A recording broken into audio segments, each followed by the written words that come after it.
suis pas là. On va pas perdre une seconde d'étude. Allez. Donc on reprend la halakha les maaseh en ce qui concerne un mari qui fait la guéguerre à sa femme et il dit ce Shabbat c'est moi qui ai lu.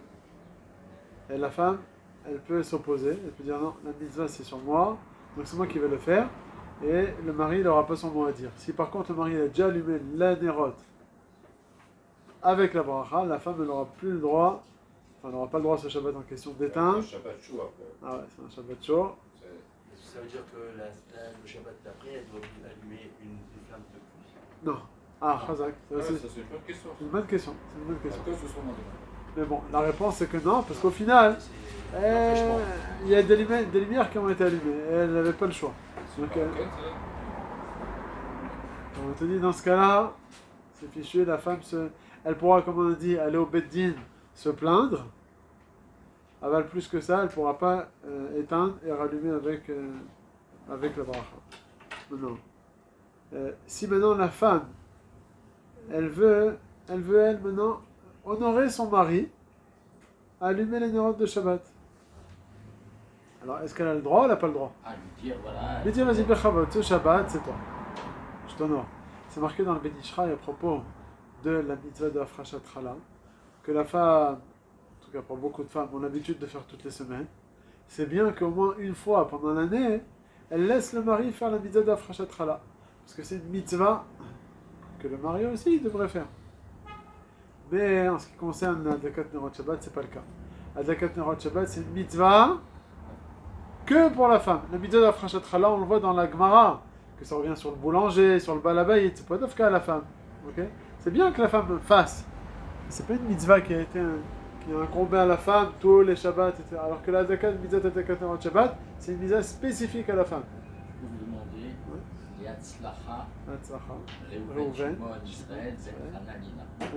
Ayom. Ayom. Bezrat Hashem. She'elo Hatzlacha. Donc, d'honorer son mari, c'est bien, c'est gentil. Aval, la halakha dit que c'est pas le moment de le faire. Par contre, si la femme, elle veut honorer sa mère, elle vient chez elle, elle passe le Shabbat. Et il va allumer une seule nérote, une seule bougie. Alors elle a le droit d'honorer sa mère. Pourquoi? De femme en femme, on permet. C'est Ok. la mitzvah de la femme. La mitzvah de la femme. Femme au mari, elle peut pas. De femme à la mère, elle peut. Sa sœur. Pareil aussi, ouais, l'Avdafka. Faut que ce soit une femme. Okay.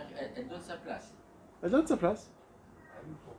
Non, Mistaber, pour la mère, on peut mieux comprendre parce que c'est peut-être mitzvah qui boudevin. Pour la sœur, quel rapport tu donnes à ta sœur?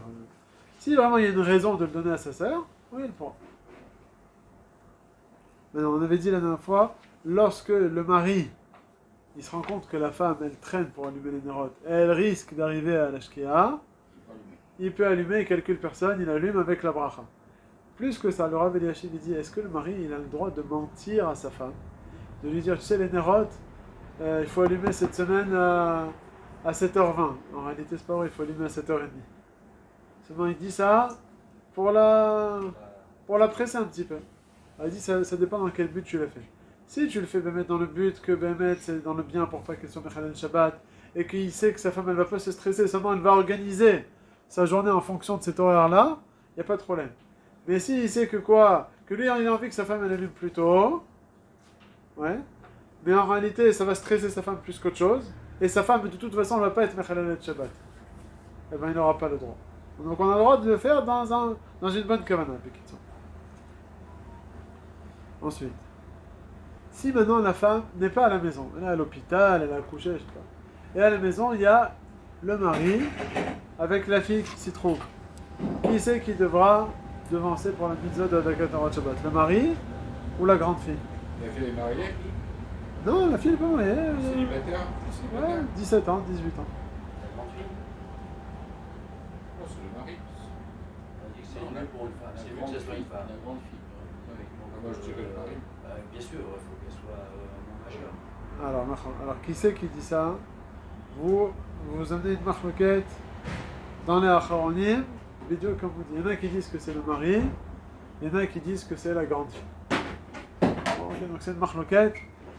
il n'y a pas vraiment de hacha, le Rav Ovadia il n'a pas parlé là-dessus. Moi j'aurais bien voulu préférer dire que c'est mettre la fille, comme on a dit. En général, avec la Torah de Shabbat, on le laisse aux filles. Maintenant, quel est le din dans le cas où la fille mariée vient chez lui à la maison? La mère elle n'est pas là, et il y a le mari avec la fille mariée. Et la fille mariée c'est une invitée. Là dans ce cas-là, on peut mieux comprendre que c'est la fille mariée qui a lu. Mais le chidouche, c'est dire même si c'est une fille qui n'est pas mariée, même si elle a 12 ans. Imaginez-vous le père de 60 ans avec sa fille qui vient de faire la bat mitzvah la veille. D'après ce qu'on est en train de dire, la fille bat mitzvah, elle va allumer les nerot de Shabbat. D'accord. Maintenant, si ni la mère n'est là, ni le père n'est là, ils sont partis en vacances. Et il reste à la maison les enfants. Alors quel est l'ordre? Bien sûr, s'il y a une bat mitzvah, c'est elle qui va devancer. Même s'il y a une bat mitzvah et un bar mitzvah, c'est la fille qui va devancer. Et pareil aussi, si personne n'est bar mitzvah, la grande elle a 11 ans, ou le garçon il a 12 ans et la fille elle a 11 ans, eh ben non, on te dit quand même on va suivre la fille. Du moment, c'est-à-dire si le garçon il a 12 ans, la fille elle a 11 ans, ou personne n'est bar mitzvah. C'est que malgré tout ça la fille, puisqu'on est au-delà de quoi? Du guil de Trinour. Et si le garçon il est bar mitzvah, il a fait bar mitzvah, et Bon. la fille n'est pas encore. Ça c'est sûr. Si le garçon il est bar mitzvah, et la fille elle a 11 ans, eh ben on va suivre le bar mitzvah. Parce qu'un c'est Trinour, l'autre c'est Gadol. Donc c'est pas le même niveau. Donc s'ils sont au même niveau, on va toujours... C'est quoi le même niveau? On va toujours suivre la fille. Soit les deux bar mitzvah, soit les deux moins que bar mitzvah, on va toujours suivre la fille. Si un est bar mitzvah et l'autre non, on va toujours suivre le Gadol. Maintenant, les nérotes de Shabbat, jusqu'à quand elles doivent rester allumées? On les allume à une certaine horaire, ça passe la shkial, etc. Jusqu'à quand ça doit rester allumé? On va mettre la quantité d'huile pour quand? Jusqu'à quand? On va éclairer un petit peu la nuit. Alors, mais Karadine, ça suffit que ça reste allumé jusqu'à la fin de la Seouda. Ouais, Tu sais que sa Seouda, ça dure 2 heures, Birkat Hamazon 2 heures, et ben tu mets au moins les Nerot Shabbat jusqu'à ce moment-là. Si Bediava tu l'as mis moins, tu sais, de Chova, plus que ça, même si tu l'as mis moins et ça s'est allumé, bon, bien sûr par inadvertance aussi, tu as été de Chova. Mais même si tu l'as mis Bekavana moins, si au final tu as profité un petit peu de ces Nerot, eh ben tu t'es acquitté. C'est-à-dire que si ça s'éteint au milieu, c'est pas. Ça y est, il n'y a plus de. C'est pas, non, en tout cas, moi on parle de quelqu'un mis les Khatrila. Les Khatrila, qu'est-ce qu'ils doivent mettre? Il faut que ça dure au moins jusqu'à la fin de la Seouda. Il y en a qui sont marmirim, de laisser les Nerot de Shabbat allumées, faire en sorte qu'elles restent allumées jusqu'au matin. C'est un hidour, ça. Mais c'est pas une chonwa. Quand est-ce que ce hidour il prend lieu? Vraiment pour les gens, par exemple, qui se lèvent honnêtes. Que ces gens-là, et en général, ils ont la minuterie. Et donc, dans la chambre, dans le salon, il fait noir. Et ils se lèvent 1 heure avant le net, il fait encore tout noir. Donc, pour ces gens-là, vraiment, il faudra faire attention de laisser les Nerot Shabbat jusqu'à son réveil, jusqu'à ce qu'ils partent à la tefila. Ou bien, Oui, mais il y a la minuterie. la minuterie, elle est restée éteinte, elle s'éteint. Elle se remet à l'heure bien. C'est-à-dire, vous avez le salon allumé. Pas tout le temps, des fois on n'allume plus le Shabbat, la minuterie. Elle s'éteint à 11h du soir, par exemple, et c'est... Et vous mettez à 5h du matin, elle s'allume. Pour qui? Pour ceux qui se lèvent honnêtes. On se lève honnête, ça dure 2 minutes, on s'habille dans la salle de bain en 2 minutes et on sort au Beta Knesset. On reste pas nous en train de prendre le café, le machin.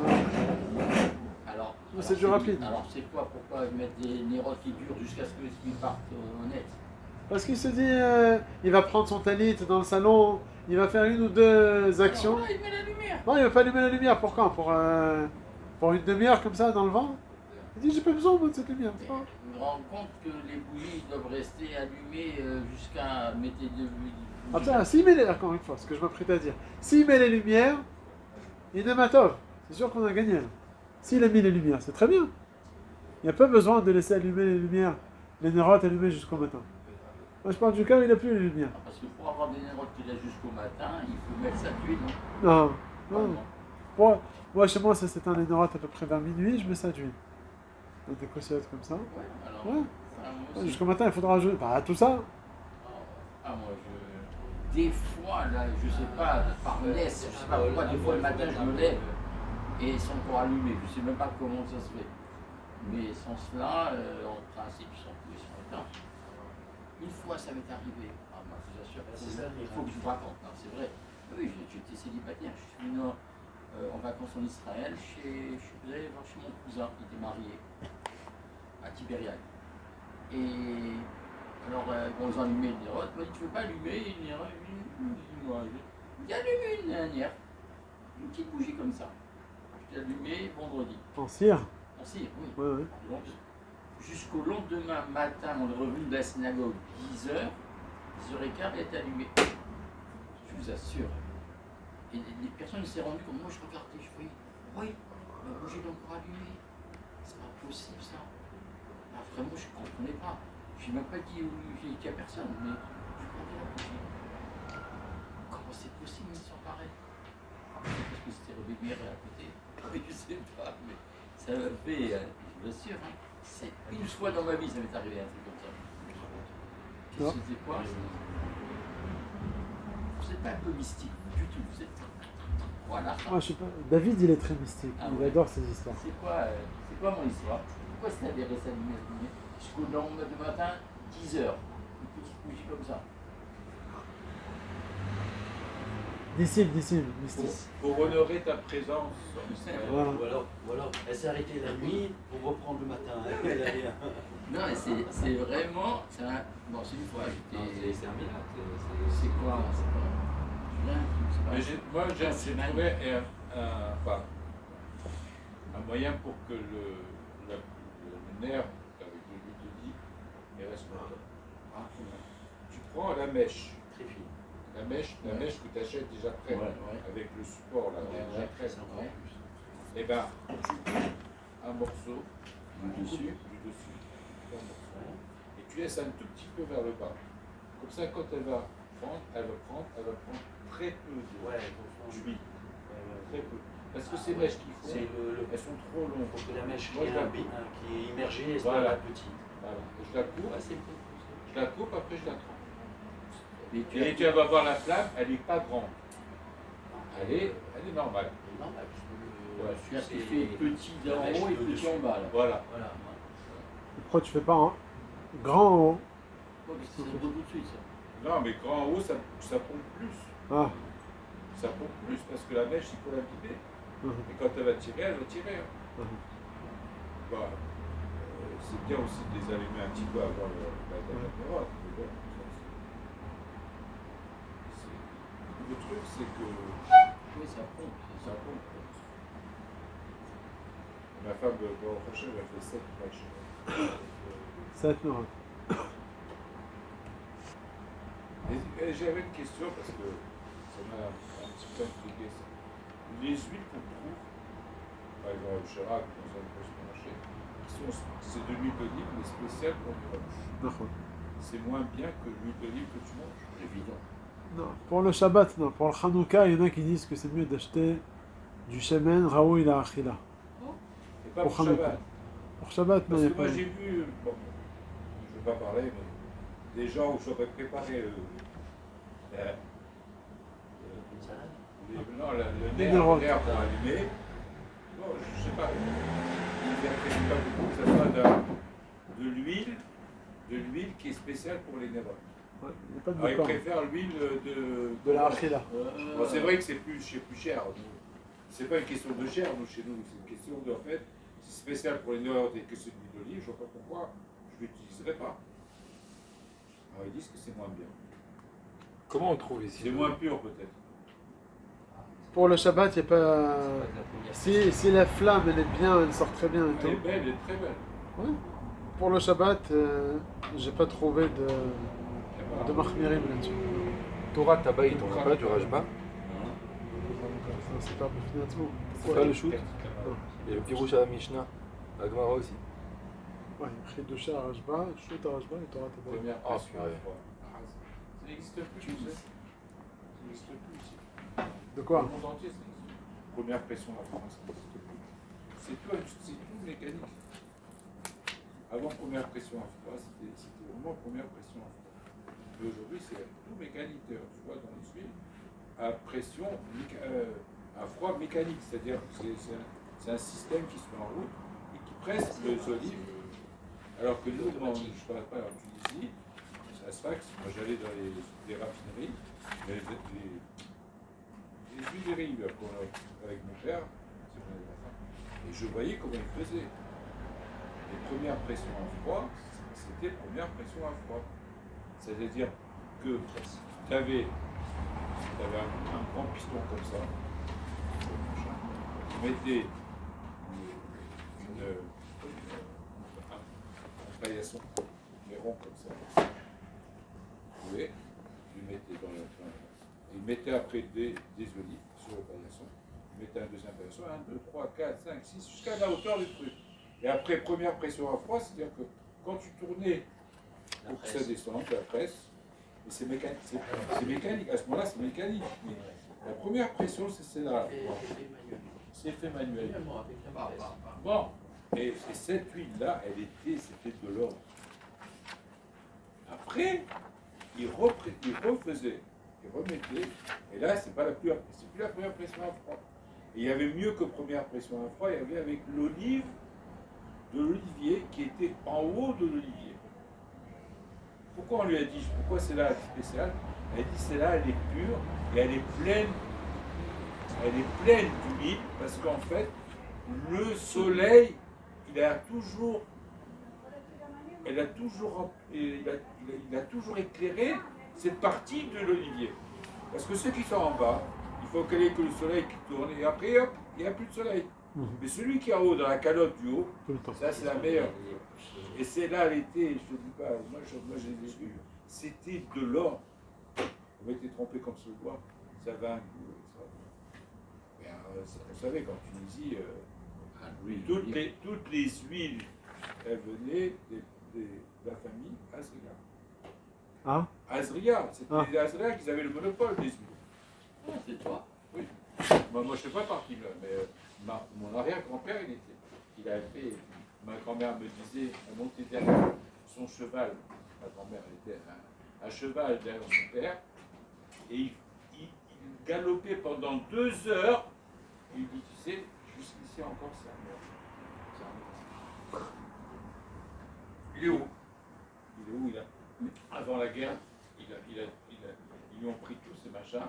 Ils lui ont donné, l'État lui a donné un petit débit tabac pour pouvoir le compenser pour quitter. Un débit tabac. Il avait le droit à un débit tabac. L'État, il a tout. Mais en France, mon père il achetait des livres de Tunis, des bidons, il achetait je sais pas où. Oui, 18 litres, c'était le jerrycan de 18 litres. Et d'ailleurs, quand on est venu en France, il a envoyé des bidons en France par la colis. Parce que moi, je faisais mes devoirs quand je suis arrivé en France. Je faisais mes devoirs sur un jerrycan, un bidon d'huile d'olive. Parce qu'on n'avait que ça qui arrivait de l'huile. Je mettais mon cahier, je m'asseyais par terre et je j'écrivais sur le jerrycan. Et ma mère, la pauvre, elle est partie voir, parce qu'elle était un peu forte, elle est partie voir un diététicien ou je ne sais pas quoi. Il lui a dit, qu'est-ce que vous mangez? Il dit, ouais, je mange ça, qu'est-ce que vous... Quelle huile? Elle a dit, l'huile d'olive. Il lui a dit, bah, c'est pas bon pour vous, il faut prendre la paraffine, La pauvre, elle est sortie de là. Elle a dit à mon père, elle a dit, je dois aller acheter la paraffine à la pharmacie. L'huile paraffine. C'était un goût décent, je ne sais pas quoi.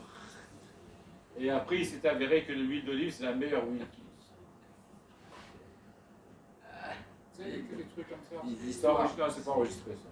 C'est enregistré. Non, c'est Non, enregistré. c'est enregistré? Oui, bien sûr, c'est enregistré. Oh là là, c'est David, tu veux pas sortir ce que Allez, on continue. Allez. L'huile d'olive. Alors, où est-ce qu'on est arrivé là? Ah.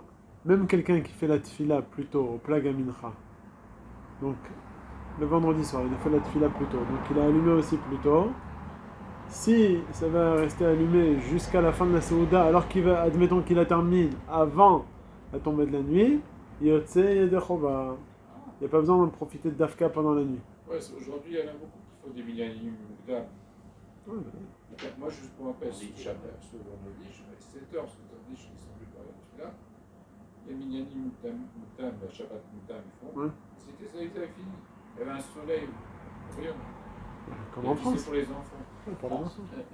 Non, pas ici. Oui, mais en France, on faisait tous comme ça. Ah Ah bon? Voilà. Bah quoi, la Shkia c'est à 9h30 en France. Ouais.